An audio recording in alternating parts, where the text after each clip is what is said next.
నమస్తే, welcome to our channel. నిన్న హైందవ శంఖారావం జరిగింది. అందులో అనంత శ్రీరామ్ గారు కూడా పార్టిసిపేట్ చేశారు. మన గీత రచయిత అనంత శ్రీరామ్ గారు. అయితే వారు మాట్లాడిన కొన్ని మాటలు వివాదాస్పదంగా మారాయి. ఇప్పుడు అదే డిస్కస్ చేద్దాం. ప్రస్తుతం మనతో పాటు రాఘవ సతీష్ శర్మ గారు ఉన్నారు. వారితో పూర్తి వివరాలు తెలుసుకుందాం. నమస్కారం గురువు గారు. సుహాశీసులమ్మ. మన గీత రచయిత అనంత శ్రీరామ్ గారు నిన్న హైందవ శంఖారావంలో కొన్ని వ్యాఖ్యలు చేయడం జరిగింది. అయితే దీనికి గాను విమర్శకులు అంటే అందరికీ నచ్చాలి అని లేదు, అందరికీ నచ్చకూడదు అనేది కూడా లేదు. అట్ ద సేమ్ టైం ఆయన మాట్లాడిన మాటలకి ఆశ్చర్యపోయి ఏమంటున్నారు అంటే, ఇండస్ట్రీయే తనకి అన్నం పెట్టింది, ఇన్ని రోజులు కడుపు నింపుకున్నాడు, ఇప్పుడు కళామ్మ తల్లినే తప్పుపడుతున్నాడు అని అనేసి అని అంటున్నారు. అయితే ఎందుకని ఈ విమర్శలు వస్తున్నాయి అని అంటారు? ఏ విధంగా చూడాలి? పాలు తాగి రొమ్ము గుద్దాడు అనాలి. పాలు తాగి రొమ్ము గుద్దాడు అనాలి. అన్నం పెట్టిన చెయ్యిని కొరికాడు అనాలి.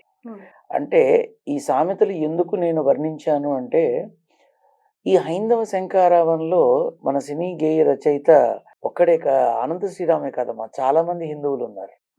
గేయ రచయితలు చాలా మందే ఉన్నారు. తిని వెళ్ళడం ఓకే, మంచిదే. కానీ అక్కడికి వెళ్ళి తను మాట్లాడిన ప్రతి మాటలో ఎక్కడో అధర్మమే కనిపిస్తోంది తప్ప ధర్మబద్ధమైన విషయం ఎక్కడ నాకు కనిపించట్లా. ఒక సినీ గేయ రచయితగా ఈరోజు సినిమాల్లో ధర్మం తప్పుతోంది, అవహేళన జరుగుతోంది, అపహాస్యం అవుతోంది అని మాట్లాడుతుంటే నవ్వొచ్చింది నాకు. అంటే ఇప్పుడు ఇది నా మనసులో ఉన్న అభిప్రాయాన్ని కూలంకుషంగా నిర్మొహమాటంగా మాట్లాడతా. నేను నిజాన్నే మాట్లాడతా. మరణమే నాకు శరణమవుగాక, నాకేం పెద్ద భయం లేదు. కానీ నేను మాట్లాడే మాట చూసే ప్రతి ఒక్కళ్ళు కూడా ఒక క్షణం ఆలోచించి నా అభిప్రాయాన్ని ఏదైతే తెలియపరుస్తున్నానో, వారి అభిమానులు నన్ను బండబూతులు తిడతారు, శిరసా వహిస్తాను. ధర్మాన్ని అనుసరించేవాళ్ళు ఆశీర్వదిస్తారు, అనుభవిస్తాను ఆనందంగా. అది నేను రిసీవ్ చేసుకుంటాను. ఇప్పుడు నేను అడుగుతున్నాను, ఈ సినిమాల్లో ధర్మం లోపిస్తోంది, అవహేళన చేస్తున్నారు అని అన్నప్పుడు, గత సినిమాల నుంచి ఈ సినిమాల దాకా చేస్తున్నప్పుడు మరి అప్పుడు కనపడని ధర్మం ఇప్పుడు కనిపించిందా? అప్పుడు కనిపించని అధర్మం ఇప్పుడు కనిపించిందా? మరి ఈ విషయంలో ఏ విధంగా తను ఈ మాట మాట్లాడడం జరిగింది? స్త్రీ యొక్క అంటే సినిమా రంగంలో స్త్రీని ఎంత దారుణంగా వాడుకుని సినిమాలలో సొమ్ము చేసుకుంటున్నారు. మరి ఆడదాని బట్టలు విప్పినప్పుడు ధర్మం కనపడలేదా? అది ఎంత ఎక్స్పోజ్ చేస్తే అంత ఆడతాయి. దిక్కుమాలింది, చాలా తప్పు. స్త్రీని గౌరవంగా చూపించినటువంటి ప్రతి సినిమా చాలా చాలా అద్భుతంగా ఉన్నాయి. కానీ అదే ఫాలో అవుతున్నారా? ఇదే ఫాలో అవుతున్నారా? అప్పుడు నీకు కనపడలేదా ధర్మం? సరే, వాళ్ళంతా ఎందుకు?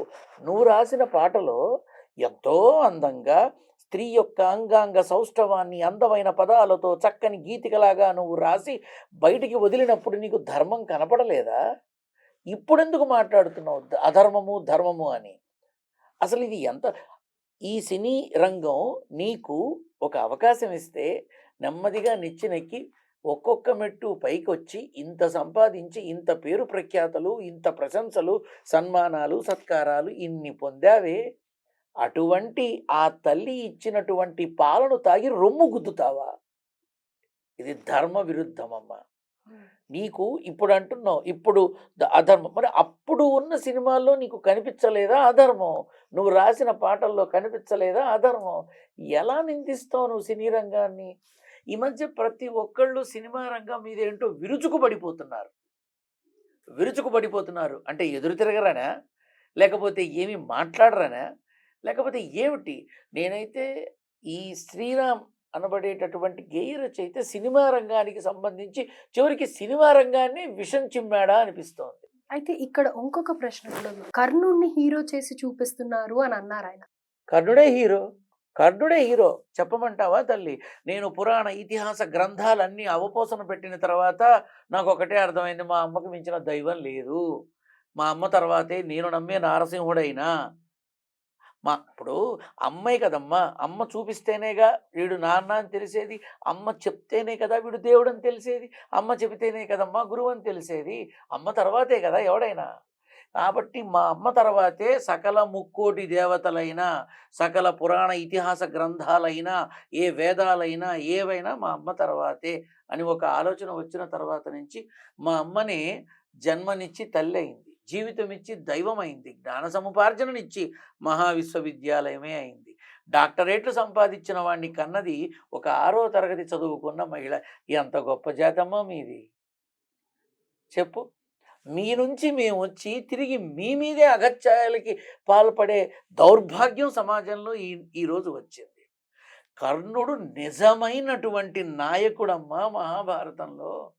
ఇప్పుడు నేను ఒకటి అడుగుతా, కర్ణుడిని గొప్పవాడిని చేశారు, అర్జునుడిని తక్కువ చేశారు. మరి అర్జునుడు ప్రతిదానికి బావా బావా అంటూ కృష్ణ పరమాత్ముడిని పట్టుకునే కదమ్మా పృథివీ దక్కించుకుంది. అసలు విషయం చెప్తున్నాను, కర్ణుడి యొక్క గొప్పతనం మైత్రీ బంధానికి పెద్ద సూచిక. కర్ణ దుర్యోధనుల యొక్క స్నేహం నిజమైన నిఖార్సైనటువంటి వ్యక్తిత్వానికి సూచిక కర్ణుడు, అపర దానకర్ణుడు.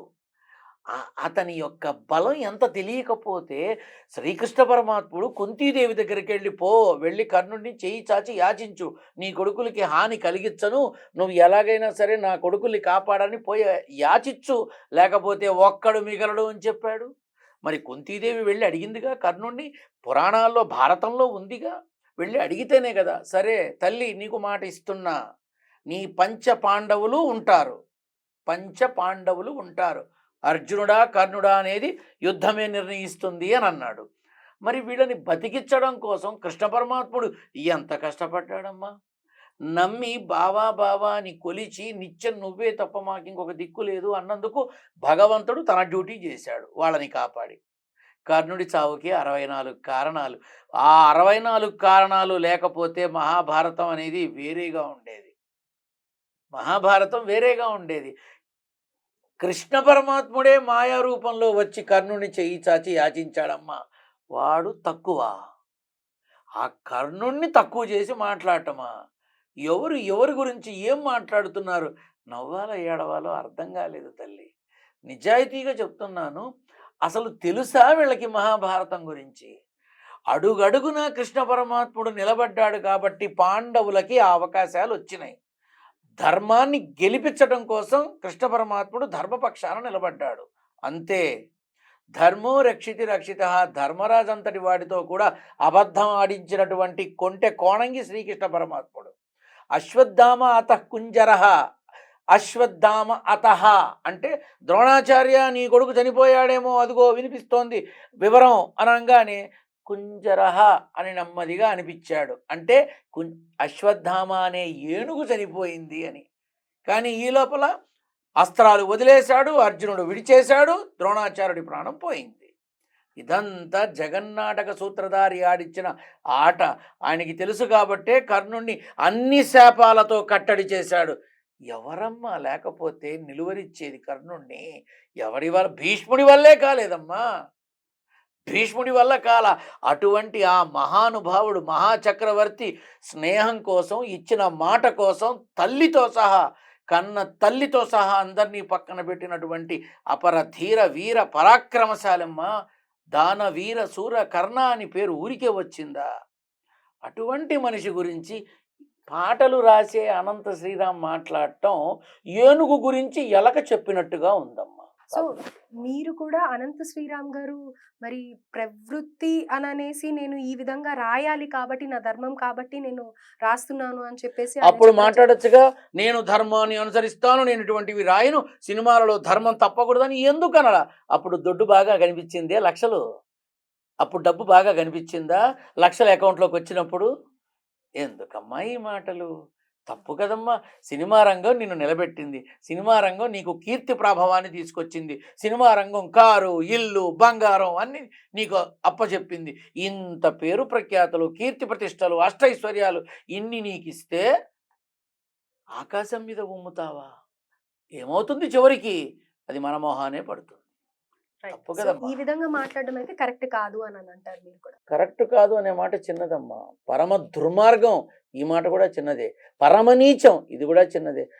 అన్నం పెట్టిన చెయ్యిని కొరకటం, పాలు తాగి రొమ్ముని కొయ్యటం ఎంత తప్పో ఇలా సినిమా ఇండస్ట్రీ మీద విమర్శలు చెయ్యటం కూడా తను అంతే తప్పమ్మా. అప్పుడు ధర్మం అరే ఒక ఆడపిల్లని అత్యాచారం చేస్తారు, చేసిన వాళ్ళని పట్టుకుంటారు, ఇది సినిమా కదా. నీకు అప్పుడు కనిపించలేదా ధర్మం? తప్పు తప్పు, మనం ఇలాంటివి చెయ్యకూడదు, ఇది అధర్మం, ఇది మనం ఒప్పుకోకూడదు, ఎందుకు మాట్లాడలా నువ్వు? హ్మ్. మళ్ళీ అదే సినిమాకి నువ్వు పాట ఎందుకు రాశావు? ఎందుకు రాశావు? అది విప్లవాత్మకమైన ఉద్యమ స్ఫూర్తితో రాశావు. అసలు రాసే ముందే ఇదిగో ఎవ్వరూ చేయకూడదు. అయితే సినిమా రంగం సొమ్ము తిన్న ఏ ఒక్కడు కూడా సినిమా రంగాన్ని విమర్శిస్తే కన్న తల్లికి విషం పెట్టినట్టే.